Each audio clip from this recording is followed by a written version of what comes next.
Welcome to special analysis. నేను రమా మండవ. ఈరోజు అనాలిసిస్లో భాగంగా మనం తీసుకోబోతున్న కాన్స్టిట్యున్సీ ఏదంటే మంగళగిరిలో రేపటి ఎన్నికలు అంటే 2024 ఎన్నికలకు ఒక ట్రయాంగిల్ ఫైట్కి వేదిక కాబోతున్నాయా అంటే అవుననే చెప్పాలి. ఈ రోజును చూసినట్లయితే అత్యంత కీలకమైన నియోజకవర్గంగా మంగళగిరి ఎప్పుడు కూడా వార్తలో నిలుస్తూ వస్తోంది. పర్టికులర్లీ 2019 నుంచి. అందుకు కారణం చంద్రబాబు నాయుడు ఏకైక వారసుడైన లోకేషే కారణం అనే చెప్పాలి. పర్టికులర్లీ గత ఎన్నికల సమయంలో ఆయన అక్కడి నుంచి పోటీ కానీ, ఆ తర్వాత అక్కడి నుంచి ఆయన ఓడిపోయిన పరిస్థితి కానీ, టీడీపీ ఓటమి ఒక లెక్క, లోకేష్ ఓటమి మరో లెక్క అన్నట్టుగా టీడీపీ ప్రచారం చేసిన తీరు కానీ మనం చూస్తూ వచ్చాం. సో ఈ క్రమంలోనే ఎంతమంది కాదన్నా ఎంతమంది అవునన్నా తాను మంగళగిరి నుంచే మరోసారి పోటీ చేస్తానంటూ కూడా లోకేష్ మంగళగిరి మీద చాలా సీరియస్గా ఫోకస్ పెట్టారు. ఈరోజు మంగళగిరిలోనే డే 1 నుంచి కూడా ఆయన మంగళగిరిని అదే స్థాయిలో ఓన్ చేసుకునే ప్రయత్నం కూడా చేశారు. అక్కడ లోకల్ ఇష్యూస్ మీదే కాదు, ఇక అన్నా క్యాంటీన్ లాంటి ఇష్యూస్ కానీ, లోకల్గా ఉన్న ప్రజా సమస్యల మీద కానీ, ఓటర్ల ఇష్యూస్ మీద కానీ లోకేష్ చాలా సీరియస్గా ఫోకస్ పెడతమే కాదు, అక్కడ హోల్డ్ పెంచుకునే ప్రయత్నం అయితే చేస్తూ ఉన్నారు. సో లోకేష్ని ఎలాగైతే గత ఎన్నికల్లో ఓడించామో అదే స్థాయిలో మరోసారి ఆయనకి చెక్ పెట్టే ప్రయత్నం చేయాలి అనేది జగన్మోహన్ రెడ్డి ఆలోచన. అందుకు ఈ 4.5 ఏళ్లుగా జగన్మోహన్ రెడ్డి చేయని ప్రయత్నమే లేదని అనుకోవాలి. మనం చూసినట్లయితే ఈ రోజున అత్యంత కీలక నేతలుగా, అక్కడ మాజీ ఎమ్మెల్యేలుగా, అత్యంత సీనియర్ నేతలుగా మంగళగిరి నియోజకవర్గంలో పేరున్న నేతలంతా కూడా ఈరోజు వాళ్ళంతా ఒకవైపే ఉన్నారు. సో లోకేష్ ఒక్కడు కూడా మరొక వైపు ఉన్నారు. ఈ రోజున చూసినట్లయితే కాండ్రు కమల అక్కడ ఎమ్మెల్యేగా పనిచేస్తున్నారు. అటు పద్మశాలి వర్గం సామాజిక వర్గం ఆవిడ. యాక్చువల్గా మంగళగిరిలో చూసినట్లయితే బీసీ సామాజిక వర్గ ఓట్ బ్యాంక్ అక్కడ చాలా సాలిడ్గా ఉంటుంది, మేజర్ షేర్లో కూడా ఉంటుంది. వాళ్ళే గెలుపోవటములను కూడా వాళ్ళే నిర్ణయించే అవకాశం కూడా ఉంటుంది. సో ఆ సామాజిక వర్గమే అక్కడ ఎక్కువ సార్లు జెండా ఎగరేసిన పరిస్థితి ఉంది. యాక్చువల్గా చూసినట్లయితే 1983 నుంచి కూడా అక్కడ టీడీపీ జెండా ఎగరేసిన పరిస్థితి అయితే లేదు. 1-2 సార్లు టీడీపీ మద్దతుతోని లెఫ్ట్ పార్టీలు అక్కడ గెలిచిన పరిస్థితి ఉంది. బట్ సుదీర్ఘకాలం ఆ సీట్ మాత్రం టీడీపీ ఖాతాలో లేదు. అసలు 2014 ఎన్నికల సమయంలో లోకేష్ అప్పుడు పరోక్ష ఎన్నికల ద్వారా అంటే ఎమ్మెల్సీ ఎన్నికల ద్వారా మంత్రి అయి ఉన్నారు.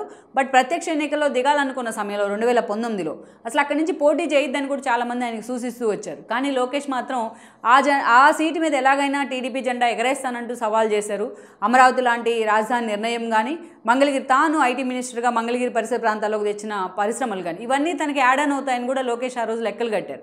బట్ లోకేష్ను ఓడించినట్లయితే ఆయనకు మంత్రి పదవి ఇస్తానంటూ కూడా ఆర్కే లాంటి వాళ్ళకి జగన్మోహన్ రెడ్డి ఇచ్చిన హామీలు కానీ, రాష్ట్ర వ్యాప్తంగా జగన్మోహన్ రెడ్డి మీద ఉన్న ఒక వేవ్ కానీ గత ఎన్నికల్లో లోకేష్ ఓటమికి అయితే కారణమైంది. బట్ లోకేష్ మాత్రం ఈసారి అక్కడి నుంచే పోటీ చేస్తానంటూ మంగళగిరి ప్రజలతో ప్రతిరోజు కూడా మమేకమవుతూ వస్తున్నారు. అయితే ఇదే సమయంలో జగన్మోహన్ రెడ్డి లోకేష్ ఓటమి దిశగా అడుగులు వేస్తూ వస్తున్నారు. ఈరోజు కాండ్రు కమల ఎక్స్ఎమ్మెల్యే ఆవిడ ఈరోజు వైసీపీలోనే ఉన్నారు. ఇక మురుగుడు హనుమంతరావు ఆయన ఈరోజు వైసీపీలోనే ఉన్నారు, ఎక్స్ఎమ్మెల్యే. ఇటీవల చూసినట్లయితే గంజి చిరంజీవి గతంలో ఆర్కే మీద 2014లో పోటీ చేసి చాలా స్వల్ప తేడాతో ఓడిపోయిన గంజి చిరంజీవి కూడా ఈరోజు టీడీపీ నుంచి పోటీ చేశారు అప్పుడు ఆయన. అలాంటి నేతను కూడా ఇటీవలే తీసుకొని ఆయన అక్కడి నుంచి ఇన్ఛార్జిగా ప్రకటించారు జగన్మోహన్ రెడ్డి. ఈరోజు ఆర్కే లాంటి వాళ్ళు ఈ కారణంతోనే ఎగ్జిట్ అయ్యారు వైఎస్ఆర్సీపీ నుంచి. షర్మిల వెంట కాంగ్రెస్తో ఆయన అడుగులు వేసే ప్రయత్నం అయితే చేస్తూ ఉన్నారు. ఇక్కడ చూసినట్లయితే ఈ రోజున పద్మశాలీలు ఓట్లన్నీ గుంపగుత్తంగా తమకే పడతాయని కూడా జగన్మోహన్ రెడ్డి అంచనాలు వేస్తున్నారు ఈ ముగ్గురు నేతల కారణంగా. ఇక గంజి చిరంజీవి కూడా అదే సామాజిక వర్గం కావడంతో తమకు అదొక యాడ్ ఆన్ ఎలిమెంట్ అవుతుంది అనేది జగన్మోహన్ రెడ్డి ఆలోచన. అంత సాలిడ్గా ఈ రోజున మంగళగిరి మీద జగన్ ఫోకస్ పెట్టారు.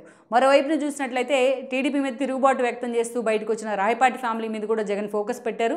రాయపాటి కొడుకైన రంగారావును కూడా ఆయన దగ్గర చేసుకునే ప్రయత్నం కానీ, అక్కడ కమ్మ సామాజిక వర్గ ఫోకస్గా లోకేష్కి వ్యతిరేకంగా ప్రచారం చేయాలంటూ కూడా ఒక టాస్క్ అయితే రంగారావుకి ఇవ్వడం జరిగింది లోకేష్.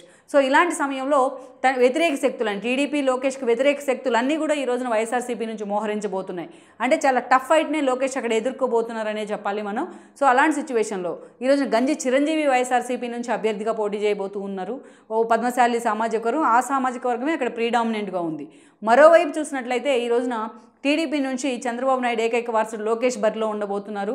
సో మాజీ మంత్రి హోదాలో తను అక్కడికి తీసుకొచ్చిన పరిశ్రమలు కానీ, టీడీపీ చేసిన డెవలప్మెంట్ యాక్టివిటీని అక్కడ జనంలోకి తీసుకెళ్లే ప్రయత్నం చేస్తూ ఆయన ప్రచారంలో కూడా అదే స్థాయిలో ఫోకస్ పెట్టారు.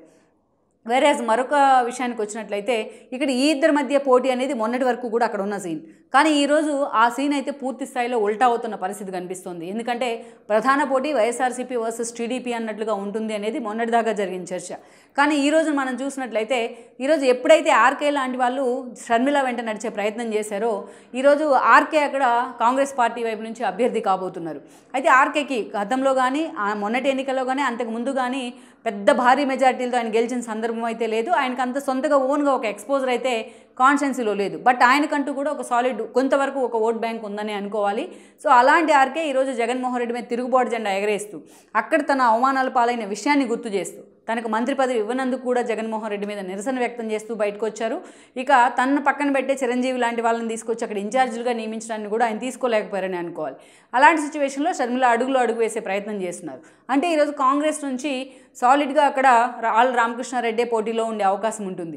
మరోవైపు అలాంటి ఆళ్ల కోసమే షర్మిల ఈరోజు ప్రచారంలో కూడా దిగే అవకాశం ఉంటుంది మంగళగిరి నుంచి. గతంలో ఆమె వైఎస్ఆర్సీపీ అభ్యర్థిగా ఆళ్ల వైపును కూడా లోకేష్కి వ్యతిరేకంగా ప్రచారం చేస్తున్నారు. అంటే ఈ ముగ్గురు మధ్య అటు గంజి చిరంజీవి, ఇటు నారా లోకేష్ అండ్ దెన్ ఈరోజు ఆళ్ల రామకృష్ణారెడ్డి, ఈ ముగ్గురు మధ్య మంగళగిరిలో ఒక ట్రయాంగిల్ ఫైట్ అయితే జరగబోతోంది. బట్ ఇదే స్థాయిలో టీడీపీ కూడా అదే ధీమానైతే వ్యక్తం చేస్తోంది. ఒక బీసీకి సాలిడ్ సీట్ అయిన మంగళగిరి లాంటి చోటు నుంచి టీడీపీ జెండా ఎలాగైనా ఎగరేస్తానంటూ కూడా లోకేష్ అయితే సవాల్ విసురుతూ వస్తున్నారు. మరి ఇన్ని సవాళ్ల మధ్య ఈరోజు మంగళగిరి మాత్రం ఒక హాట్ సీట్గా రేపటి ఎన్నికల్లో మారబోతుందన్నది వాస్తవం. ఈ వీడియో మీకు నచ్చినట్లయితే please share, like and subscribe R24 Telugu.